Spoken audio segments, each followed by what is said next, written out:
They hate us.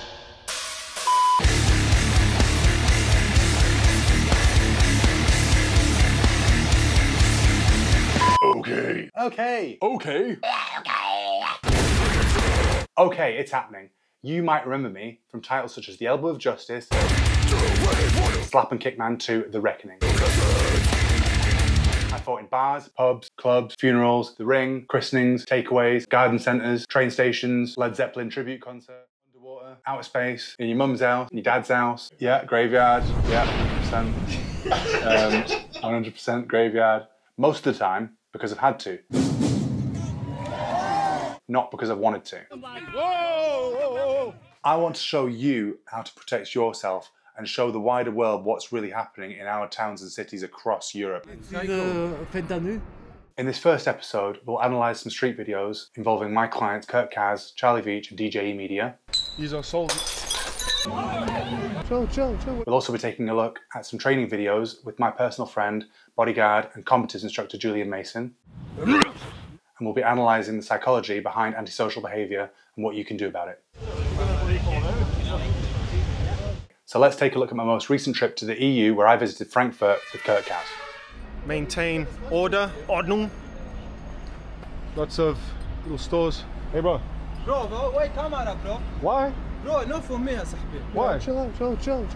Don't walk, not filming you. As you can see, this guy has approached us in a really aggressive manner when all we're doing is walking down the street filming. He's clearly trying to provoke an aggressive response from us and does not expect that I'm going to lower my tone and talk to him in a totally normal way. This gives him nothing to bounce off and nothing to justify what he wants to do in the future. Say hello to you. You like MMA? Yeah, of course. Very nice, bro. Yeah, you too. Where are you from, bro? England. Yeah, bro. But you come to me. In contrast, I could have told him to go and fuck himself, which would have put me and my client in even more danger, escalating the situation further. So he's saying something to his friends. So a lot of these guys that you see on the street corners are up to no good. Obviously, I'm not accusing them, but there's a lot of dealers around this area. When I put my arm out in what Jeff Thompson calls the fence, I can get tactile feedback as to what someone's intentions are. If they press forward, I know that I'm in more danger. If they retreat, I know that I'm in less danger. If they hang around, I know that they're looking for an opportunity. Hello. We're filming. You tell me when you get out of here. Hey, don't worry. Fine. Right. As you can see, we can't film. Don't follow us then. When I'm in a dangerous situation, my first thought is about my client's safety. So That's what it is, exactly. they do not like the camera, as you can tell, because we're exposing what's happening here. When you're presented with the opportunity to leave a dangerous situation, do so. Wow, almost had a bottle on my head there. We've got to watch our backs, man. Terrible. Even the ladies are crazy over here. Moving back closer to home, we go to Manchester Piccadilly Gardens. This video relates to the Frankfurt video in that the danger isn't always over just because you left the situation.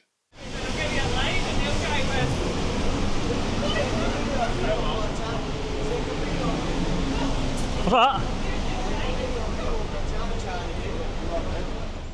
Okay, so the first thing I noticed there is the guy's wearing 2 pairs of pants. He's probably a shoplifter, but he could be concealing something else.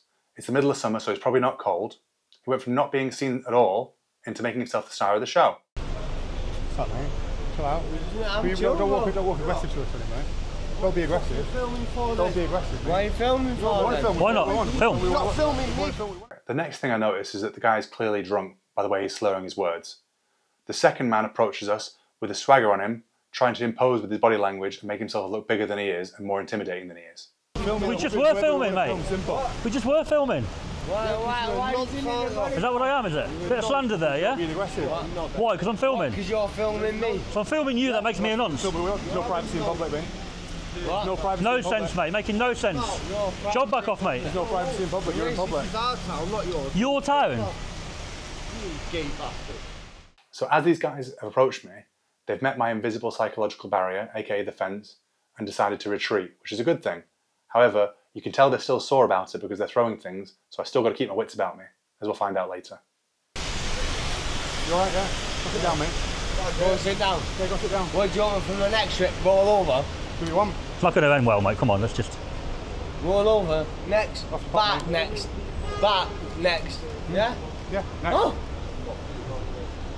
Well, you did it then, didn't you? Miller. Yeah, you did. So the first guy hasn't left just yet, but he also hasn't advanced on me. He's acting unhinged and barking like a dog to try and find a chink in my armour and test my defences. Oh, Captain. That one there, calling me, what did he call me? A nonce and... What else did he call me down there? Gay, call me gay.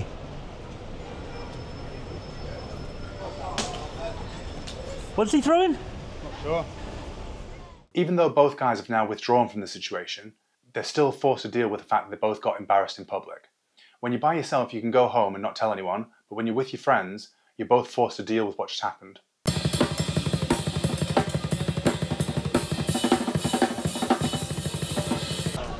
Fucking hell, it's rammed. No, loads of them. Piccadilly Gardens.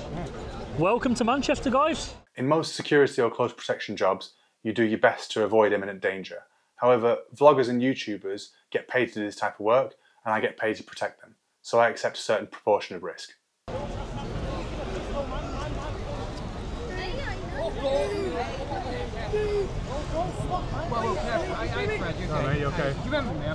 It's fine. Whoa, what the fuck's your problem? Gonna film you now, mate. What? Gonna film you now. Film it, I don't give a shit. Film it, I'm throwing the one in you, daft. Go on then. Oh, but you've got them belly, all right, I don't know. What? You run around filming Get a kids. state and you Run around filming kids. This guy is a nut. Crazy. Off your head, like it. Okay, so there's multiple people stood there drinking. There's only me and my client. After having multiple projectiles launched at me, I decided to deploy the umbrella for its intended purpose, which is to dispel liquids away from the person. See? Works like that, mate. If you do that, I'll fucking destroy you. I promise you. I'll smash you. I fucking promise you. Stay back, mate. Stay back. As the assailants approach my fence, he now gets an even bigger smile on his face because he sees an opportunity for potentially imminent revenge and feels even more confident because he's with all his mates.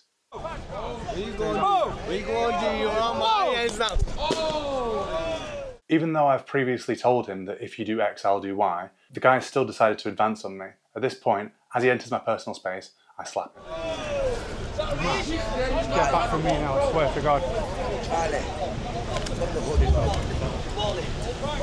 The original guy has now seen what's just occurred, decided he doesn't have the confidence anymore to approach like he previously did, and gone back to the wall to retrieve a glass bottle. See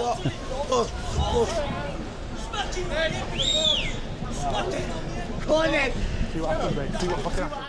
In a stressful situation, you don't rise to the occasion, you sink to the level of your training. So unless I've actually used this umbrella to hit someone before, or trained and practiced with it, I'm going to fumble it.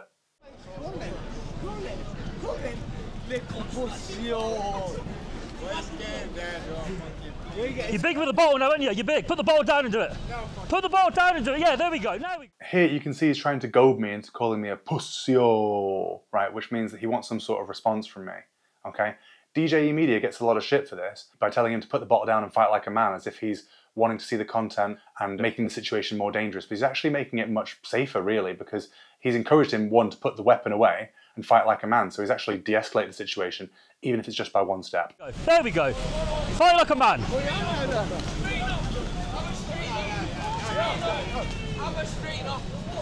As you can see, I've just punched and kicked him here. If you get punched in the face and you don't get knocked out, most people feel spurred on to carry on fighting at that point. However, if you get kicked in the leg, or your lungs, or your liver, or your solar plexus, most people, unless you've trained as a fighter, aren't used to having your vehicle's mechanics taken away from you, and it actually takes away your confidence. Don't come near me then. Don't come near me then. Don't come near me then. Don't come near me then. If you decide to kick someone in the body or in the thigh, the odds of them becoming seriously injured go down drastically, which means you're much less likely to be prosecuted and put in jail. So, learn how to kick people. Okay, moving away from Manchester now, we're going to look at the 2008 cultural capital of Europe, Liverpool. Your face, you little puss. Violence. Lots of them over here. Unlike the antisocial behaviour that we previously witnessed, at political protests, things go a bit differently. People will often use smear tactics and shame tactics in order to get the crowd on their side and whip the crowd up in order to justify what they want to do to you, because in their mind, they believe they're justified, noble and honourable, and don't want to admit to themselves that they want to attack someone they don't like. Go on, Antifa. Oh, whoa, whoa, whoa.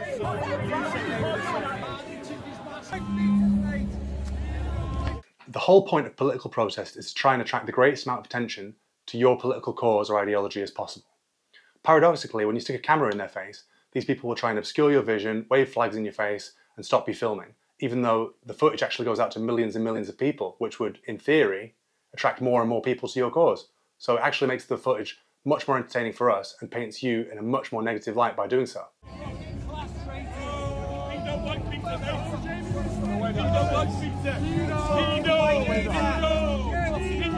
This guy's just threatened me with a bottle of water.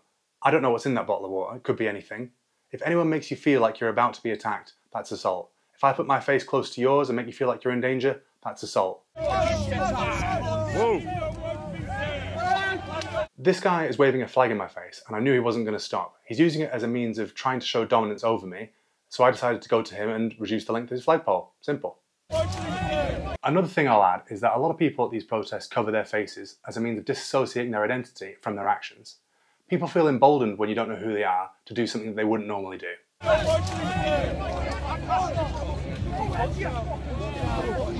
As the crowd responds to me snapping the flagpole, I start to retreat on my toes in a boxer stance. I actually throw a punch here and miss, but this demonstrates to them that I'm prepared to respond if they attack me, and the crowd decide to back off. Good on you, Fred! In their mind, they're good and I'm evil, and they want a justification for why it's alright to attack me. This specifically applies at political protests. Thank you! Whoa, whoa, whoa. Okay, so we're in a crowd here. I don't really have the ability to easily retreat. When someone's in your face shouting, "Don't touch me, Fred, don't touch me, Fred," moving forward, what that's code for is actually, "I'm going to touch you, Fred, I'm about to touch you, Fred." So when someone's making such unhinged statements as that, you can trust they cannot really be reasoned with. Whoa, whoa, whoa, whoa! The situation is clearly developing towards breaking point. What you can't see out of shot is someone actually pushes the guy waving the England flag into a member of the opposing side, causing a mini confrontation. Now, the guy with the megaphone is going to use this to his advantage, or so he thinks, to try and start a confrontation with me.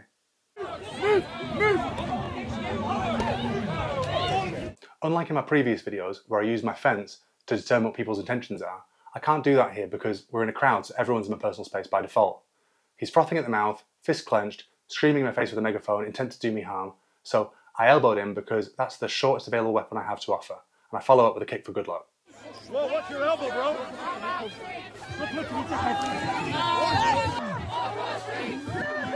Don't come too close, dude. Don't come too close.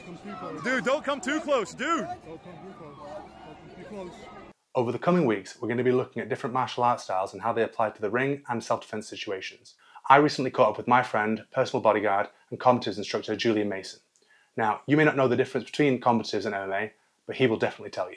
So the difference between combatives and martial art is that combatives were designed for the worst case scenario. It was designed for soldiers going behind enemy lines. So that's where we have a look at lethal application and deadly force.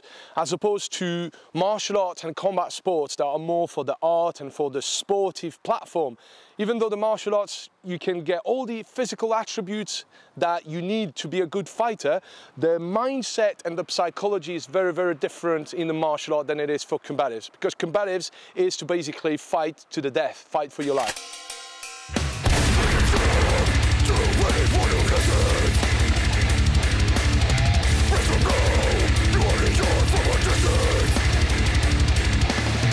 Thanks for watching. Over the next coming weeks, we're going to have plenty more videos involving live street commentary breakdowns, self-defense instructionals, and other conversations with people experienced in handling dangerous situations.